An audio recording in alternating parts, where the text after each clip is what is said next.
কি যে বলো না মধু,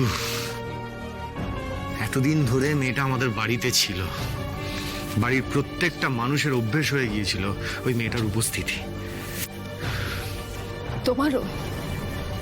হ্যাঁ হ্যাঁ মধু, আমারও। It's quite normal. অনেকদিন ধরে এক জায়গায় থাকলে জিনিসপত্রের উপরেও মানুষের মায়া পড়ে, আর ওই একটা জলজ্যান্ত মেয়ের প্রতি আমার মায়া পড়বে না? ইনোসেন্ট, প্রাণচঞ্চল একটা মেয়ে। আমার বাবা, ঠাম্মি, ছোটকা সবার কত খেয়াল রাখতো। শ্রীজা, অরুদের সাথে ওর হাসাহাসি, আড্ডা, এরকম একটা ভাইব্রেন্ট প্রেজেন্স আমি জাস্ট টুরি মেরে উড়িয়ে দেবো এত সোজা? You're missing her. Shako. Really?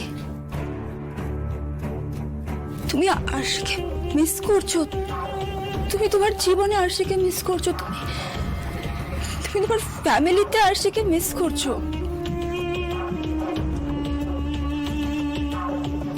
শাকো, তুমি তার মানে সত্যি সত্যি মন থেকে এটা মানতে শুরু করে দিয়েছিলে না যে ও তোমার স্ত্রী?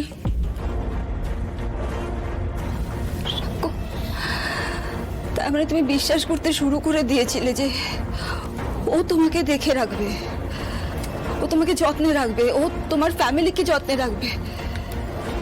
এই সব এক্সপেকটেশন তোমার মানে তৈরি হয়ে গেছিল না? হোয়াট রাবিশ মধু, একটা জিনিসকে কেন এভাবে কমপ্লিকেট করছো তুমি? একটা মানুষের প্রতি আরেকটা মানুষের ডিপেন্ডেন্সি হতেই পারে, সেজন্য কি স্বামী স্ত্রী হতে হবে? তুমি কি ভুলে গেছো মধু, ও আমার জন্য, ইনফ্যাক্ট আমাদের প্রোডাকশনের জন্য কি কি করেছে?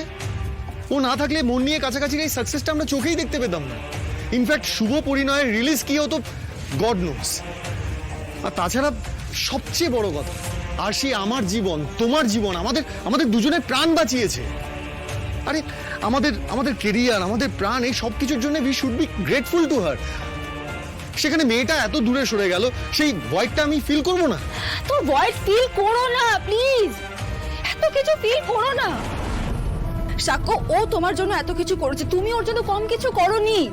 Try to understand. হঠাৎ করে উড়ে এসে জুড়ে বসেছিল আমাদের লাইফেও, চলে গেছে, ব্যাস হয়ে গেছে। তার বিনিময়ে তোমার থেকে ও কম ফেভার পায়নি, হয়ে গেছে, শোধবোধ হয়ে গেছে, মিঠে গেছে। তার জন্য হঠাৎ করে এরকম ঘর অন্ধকার করে চোখের জল ফেলার কোনো মানে হয় না। প্রথমত আমি চোখের জল ফেলিনি, তবে ফেলা উচিত ছিল, ফেলা উচিত, কারণ আমার শিডিউল, আমার ক্যালেন্ডার, কাজের জায়গাতে আমি পুরোপুরি আশির ওপর ডিপেন্ডেবল। এখন আশি নেই, কাল থেকে শুটিং এ যে কি নাকের জলে চোখের জলে হতে হবে সেটা একবারও ভেবে দেখেছো তুমি? কি ভাববো?